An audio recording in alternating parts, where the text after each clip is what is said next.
Onkant by die lyn staan is dat die twee agterlyne moet 10 meter vanaf die lyn staan en bly totdat die lyn staan verby is of oor is, en dit is normaalweg wanneer die bal gevang word deur die skrimskakel en aangegee word na die losskakel, so hulle moet 10 meter wegbly totdat die lyn staan verby is.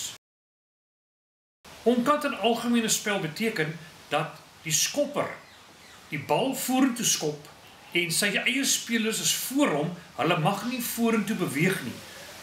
Voordat die skopper hulle verby gehardloop het, moet hulle stil staan totdat hy hulle aan kant kan plaas. Met ander woorde, hulle is onkant in algemene spel.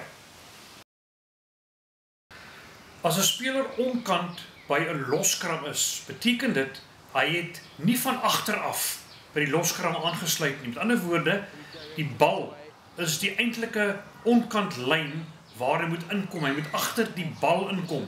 En baie spelers kom van die kante af in en is dan wanneer die skeieregter op straf vir onkant by die loskram.